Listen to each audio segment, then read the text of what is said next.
semuanya, Assalamualaikum warahmatullahi wabarakatuh. Ketemu lagi dengan saya. Di sini saya akan membawakan materi mengenai enzim. Nah, sebelum lanjut ke materinya, bagi teman-teman yang belum subscribe, tolong di-subscribe dulu ya, agar aku semangat untuk membuat video-video selanjutnya. Oke, kita masuk ke materi sekarang ya. Jadi materinya mengenai enzim ya. Bagi teman-teman atau adik-adik yang belum memahami apa itu enzim, di sini kita akan menjelaskan. Oke, sini apa itu enzim ya? Apa itu sebenarnya yang dikatakan dengan enzim ya? Enzim itu sering kita dengar, tapi kita belum tahu apa yang dimaksud dengan enzim itu. Apa pengertian dari enzim ya? Di sini kita akan membahas mengenai enzim lebih detail dan lebih dalam lagi. Oke.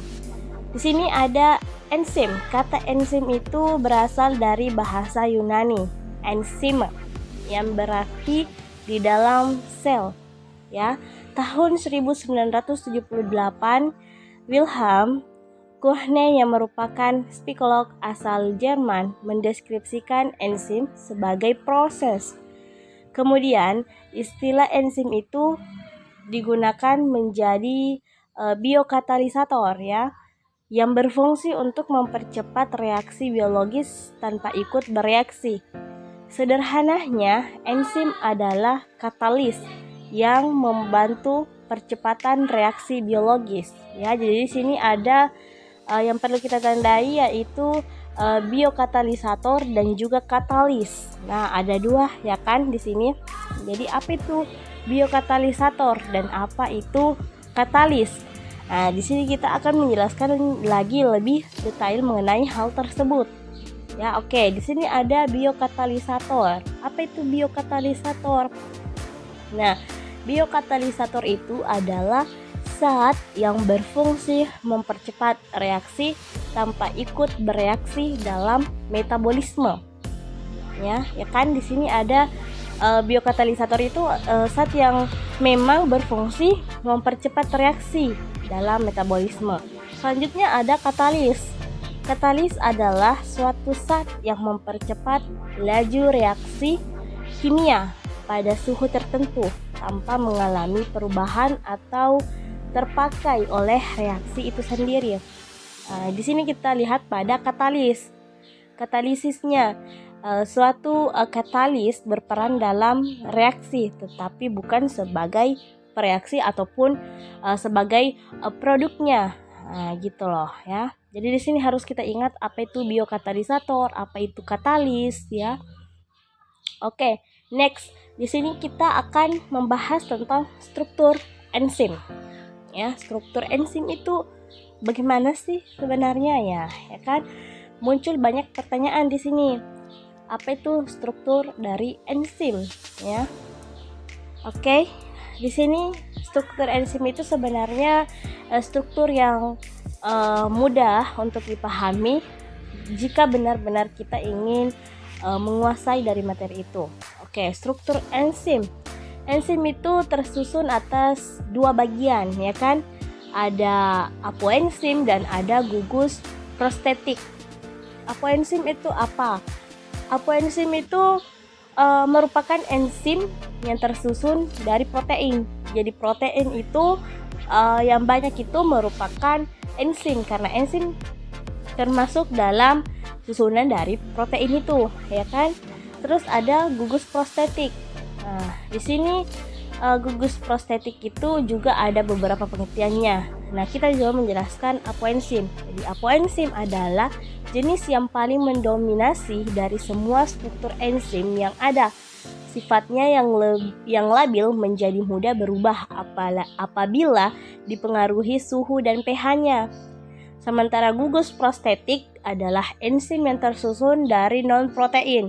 Berdasarkan bahan penyusunannya, gugus prostetik itu ada dua hal yang menjadikan gugus prostetik itu adalah koenzim dan juga ada kofaktor. Nah, koenzim itu apa? Koenzim itu tersusun dari bahan organik, sedangkan kofaktor itu tersusun dari bahan anorganik, ya kan?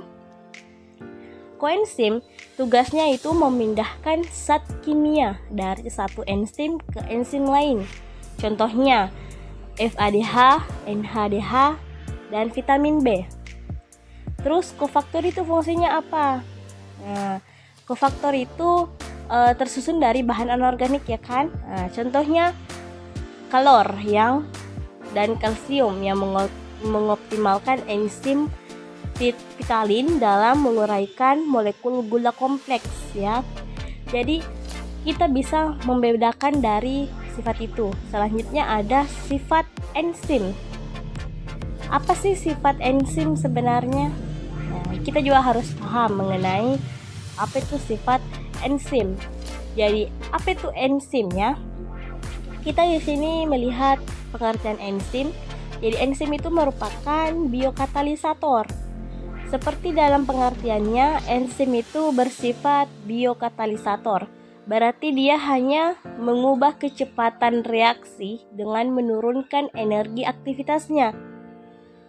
Ya, kemudian bagaimana kerja enzim yang bersifat bolak-balik itu? Ya, suatu enzim dapat melakukan reaksi dua arah dari substrat menjadi produk atau produk menjadi substrat. Jadi kebalikannya aja, ya. Kan bersifat bolak-balik, ya. Kemudian enzim menyerupai protein. Ada beberapa sifat enzim yang menyerupai karakter dari protein. Nah, apa saja itu? Ada di sini bekerja pada suhu optimum, ya. Terus ada kinerja menurun dalam kondisi asam kuat dan juga basa kuat. Kinerja menurun pada pelarut organik. Terus ada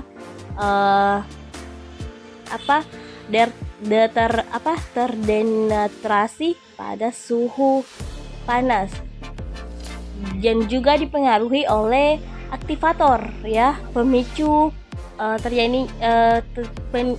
terjadinya penghambat dan konsentrasi substratnya, kayak gitu. Begitu ini enzim yang menyerupai protein, ya. Selanjutnya ada enzim bekerja secara spesifik. Nah, bagaimana enzim itu bekerja secara spesifiknya? Di sini ada kita umpamakan, ya, sebagai suatu gembok, ya, dengan kuncinya.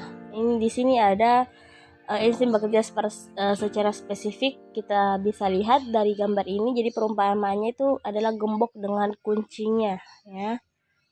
Jadi di sini ada enzim yang bekerja secara spesifiknya, bisa kita lihat kayak gini lah, ya. Ya, jadi yang pertama itu ada kuncinya saja, terus ada gembok. Jadi kalau dimasukkan itu menjadi komplit, ya. Kalau di ini kunci dengan gemboknya disatukan jadi komplit, sama dengan kerja enzim, ya. Suatu enzim hanya bekerja pada substrat yang spesifik untuk membentuk produk yang spesifik juga. Dalam hal ini kita bisa membayangkan enzim sebagai kunci yang mempunyai bentuk khusus sehingga hanya bisa membuka satu gembok saja. Contoh enzim amilase yang bekerja pada substrat berupa aluminium atau pati. Jadi mungkin itu penjelasan mengenai enzim yang bekerja secara spesifiknya, ya. Jadi kita harus bisa lebih memahaminya bagaimana itu cara kerja enzim, ya. Kemudian apa itu substrat? Substrat itu adalah zat yang dipengaruhi oleh enzim, ya. Jadi substrat itu sangat penting, ya, dalam enzim. Kemudian apa itu produk? Nah, produk adalah hasil reaksi dari suatu enzim, ya. Suatu enzim gitu. Nah, mungkin dari sini ada pertanyaan yang bisa diajukan. Yang bagi belum memahami bisa bertanya, ya, di kolom komentar. Insya Allah saya menjawabnya sesuai dengan pengetahuan saya. Jika tidak ada, di sini akan saya lanjutkan dengan kesimpulan, ya. Kesimpulan dari enzim. Bagaimana kesimpulannya? Nah, sebenarnya bagaimana sih itu enzim, ya? Jadi enzim di sini ada biokatalisatornya yang mempercepat reaksi biologis tanpa ikut bereaksi. Kemudian ada sifat khasnya dari enzim itu, ada sifat khususnya. Nah, apa saja sifat khususnya?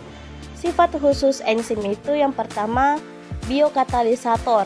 Nah, di sini biokatalisator. Terus ada bekerja secara spesifik, ada bersifat bolak-balik, dan ada mirip protein. Kemudian ada struktur enzim. Nah, enzim di sini ada dua ya, ada opoenzim dan ada gugus prostetik ya. Kemudian di gugus prostetik itu ada dua lagi, ada koenzim dan ada kofaktor ya. Jadi ada bahan organiknya dan ada juga bahan organiknya. Nah, seperti itu penjelasan dari struktur enzim. Jadi ini kita bisa simpulkan ya. Jadi setidaknya itu kita harus memahami dulu apa itu enzim, apa sifat khasnya dan apa strukturnya. Ya, baru kita melangkah ke bagian-bagian detailnya dalam enzim itu sendiri. Ya, mungkin cukup sekian dari materi yang saya sempat bawakan. Jadi bagi teman-teman yang memiliki saran, pertanyaan, pendapat ataupun masukan, tulis saja di kolom komentar, insya Allah aku balas. Dan bagi teman-teman yang belum subscribe, mohon di subscribe dulu ya agar aku semangat untuk membuat video selanjutnya. Okay, thanks for watching. See you next video. Wassalamualaikum warahmatullahi wabarakatuh.